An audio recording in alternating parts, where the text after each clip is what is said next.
ధర్మం మీద ఏదో ప్రశ్న అడగడం అలాంటివి చేసేస్తూ ఉంటారు.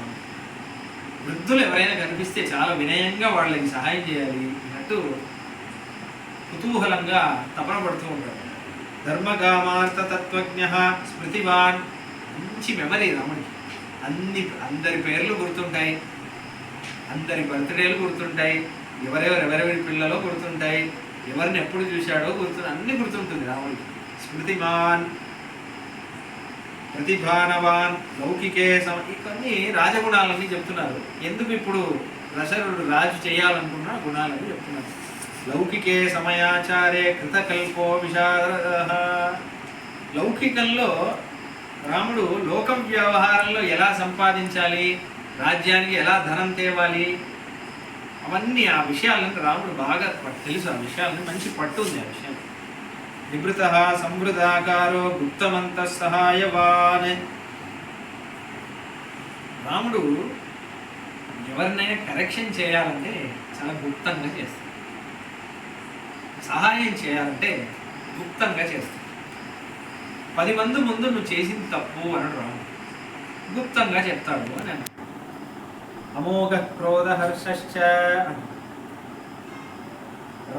చూడండి, రాముడి కోపము అసలు వేస్ట్ అవ్వదు, రాముడి ఆనందం అసలు వేస్ట్ అవ్వదు. రాముడికి అనవసరమైన విషయంలో కోపం రాదు. రాముడికి కోపం వచ్చిందంటే ఆ కోపం వల్ల ఏదో మంచిదే జరుగుతుంది. రాముడికి ఆనందం వచ్చిందంటే అది చాలా గొప్ప విషయమై ఉంటుంది. చిన్న చిన్న విషయాలకన్నీ అంటే శ్రేయస్కరం కాని విషయాల మీద రాముడు ఆనందపడదు. రాముడికి కోపం వచ్చిందంటే అదేదో మంచి ధార్మికమైన విషయమై అయి ఉంటుంది. పిచ్చి విషయాలన్నీ రాముడికి కోపం రాదు. వాడు ఏదో అన్నాడు, వీడేదో చేశాడు, కొంతమంది రిమోట్ లాక్కుంటే కొంతమంది కోపం వస్తుంది. ఇట్లాంటివన్నీ చేయడు రాముడు. త్యాగ సంయమ కాలవితే. ఎప్పుడు వదిలేయాలి, ఎప్పుడు పట్టుకోవాలి, ఈ విషయాలను రాముడికి తెలుసు. దృఢభక్తి స్థిర ప్రజ్ఞో నాసద్గ్రాహీ దుర్వచ. నాసద్గ్రాహి స్థిర ప్రజ్ఞ అంటే తెలుసు. స్థిత ప్రజ్ఞుడు కష్టం వచ్చినా సుఖం వచ్చినా ఒకేలా ఉంటాడు. నాసద్గ్రాహి. నాసద్గ్రాహి అంటే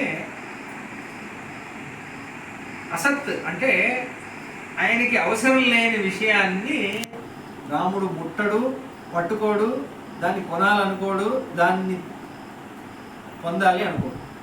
నాసద్గ్రాహి అసలు తీసుకోడు వేరే వాళ్ళ నుంచి. ఆయనకు అవసరం లేకపోతే తీసుకోడు. అవసరం లేని విషయాన్ని ముట్టుకోడు. అవసరం లేని విషయాన్ని పొందాలి అనుకోడు. వాడు ఎవడో కారు కొన్నాడు కదా, మనం కూడా కొందాం. నీకు అవసరమా లేదా? నీకు అవసరమా? అది ఆలోచించారు చాలామంది. వాడికంటే నేను గొప్పవాడిని చూపించాలి కదా. ఇప్పుడు నాసద్గ్రాహి, అవసరం లేని విషయం రాముడు ఆలోచించాడు. అసద్గ్రాహి ఇంట్లో అవసరం లేదు, వాడికి ఇప్పుడు అవసరం లేదు అయినా కొంటాడు. చాలామంది అలానే కొంటూ ఉంటారు. అది ఒక వ్యామోహం. ఇది ఆన్లైన్లో బుక్ చేసి చేసి చేసి చేసి ఊరికి డైలీ ఒకటి బుక్ చేయాలి, లేకపోతే పిచ్చోడైపోతుంది. అలా కొంటూ ఉంటారు చాలామంది. నాసద్గ్రాహి నా దుర్వచ. అసలు రాముడి మాటలో, రాముడి నోట్ నుంచి అమంగళకరమైన మాట రానేరా. దుర్వచ. నిస్తంద్రి, ఇప్పుడు లేజీగా ఉంటాడు రాముడు.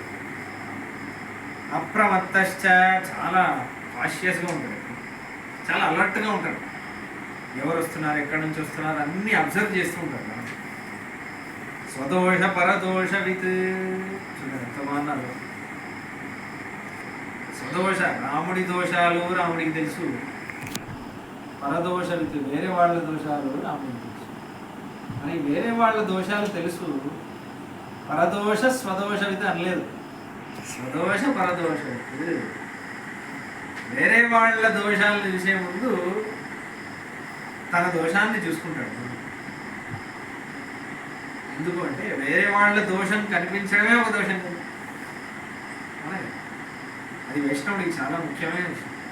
ఎందుకంటే ఇది శాస్త్రం. ఇప్పుడు మీకు ఒక విషయం ఉదాహరణ చెప్పాలంటే, ఇప్పుడు ఈ శాస్త్రం అంత ఎక్కువ నేర్చుకున్నాను.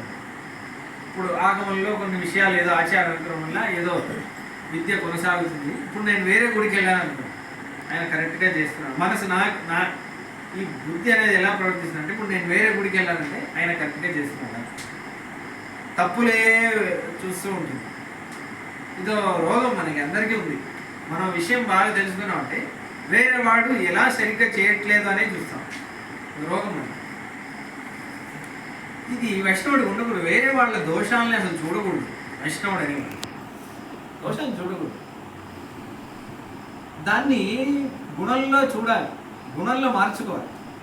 గుణంలో మార్చుకోవడానికి 2 పద్ధతులు ఉన్నాయి. ఏంటి? దోషం ఉంటే ఉండింది, కానీ చూడు ఎంత మంచి మంచి మంచి అలా. ఇంకోటి ఏంటంటే, ఇంద్ర నువ్వేమైనా గొప్ప, నీలో దోషాలు లేవా అని మన దోషం మీద మనం చింతన. అప్పుడు ఏమవుతుందంటే ఆయన కంటే మనమే నీచమైన వాళ్ళ అనేది మనకు అర్థమైపోతుంది. అదే నిజం. యాక్చువల్ నైత్యాల్సింది అంటే మన ఆచార్యులు ఎప్పుడు ఈ స్థితిలోనే స్వదోష పరదోష. చూడండి, అసలు రాముడికి ఏం దోషాలు ఉంటాయి?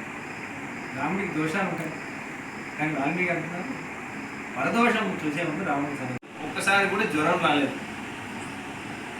తరుణ ఎప్పుడు యవ్వనంగా అందగాళ్ళేలా అలానే ఉంటాడు.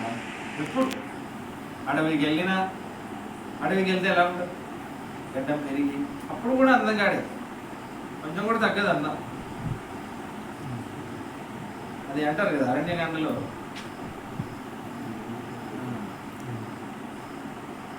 దదృశుర్ రామస్య అని వస్తుంది. అది ఆయన ఇలా వస్తుంటే ఈ మహర్షులందరూ అన్నాన్ని చూసి వాళ్ళ అగ్నిహోత్రం అంతా వదిలేస్తారు, రాముడి అందాన్నే చూస్తారు. అలా అయితే ఇప్పుడు అరోగస్తరుణ ఎప్పుడు అందంగా ఎలా ఉంటుంది అంటే, ఈ అందం అనేది కూడా ఏంటంటే హృదయంలో ఆనందం ఉంటే మనం అందంగా కనిపిస్తాం. హృదయంలో ఏదో దిగులు ఉందనుకోండి, తొందరగా ముసలి వాళ్ళం అయిపోతాం అన్నట్టు శాస్త్రంలోనే ఉంది. అది సైన్స్ కూడా ఒప్పుకుంటుంది. తొందర రింకిల్స్ వస్తాయి. హృదయంలో ఆనందంగా ఉంటాడు. అదే మెయిన్. అరోగ అంటే మళ్ళీ ఆ రాముడు దేవుడు కాబట్టి ఆయనకి రోగం రాలేదు, మనకి వస్తుంది కదా అలా అనకూడదు. అరోగ అంటే ఎందుకంటే రాముడు ముందు పూర్వజన్మ కృతం పాపం వ్యాధి రూపేణ బాధ్యతే అని ఒకటి ఉంది. మన పాపమే మనకి వ్యాధి రూపంలో వస్తుంది అని మనం చేసే పాపం. రాముడు సహజంగా ధర్మాత్మ కాబట్టి ఆయనకి రోగం. ధర్మం మీదే రాముడి ధ్యానం ఉంటుంది కాబట్టి రాముడికి వ్యాధి రూపంలో ఆయనని ఏది బాధించదు. ఆయనకు అసలు ఆ బాధకం రాదు. ఇంకోటి ఏంటంటే శరీరానికి చాలా జాగ్రత్తగా చూసుకోవాలి. ఎందుకంటే శరీరం అనేది మనకి ఒక సాధన చేయడం కోసం భగవంతుడు ఇచ్చిన బహుమతి. ఎందుకంటే దీన్ని పెట్టుకొని ఎన్నో సేవ చేయొచ్చు. ఈ మనిషి శరీరం ముఖ్యంగా ఏమంటారు, విచిత్ర దేహ సంపత్తి ఈశ్వరాయ నివేదితం పూర్వమేవ కృతం బ్రహ్మన్ అస్తపాదీతి సంయుగాత్ అని పాంచరాత్రాలు చూసుకోండి. మన కోసమే ఇంత విచిత్రం, ఇంత ఆశ్చర్యమైన ఒక రూపం ఇచ్చాడు. ఎందుకు ఇచ్చాడంటే వాడి కోసమే. ఇంత మంచి శరీరాన్ని మనం పెట్టుకొని వాడి సేవ మనం సాధన చేయాలి. ఎలా చేయాలి?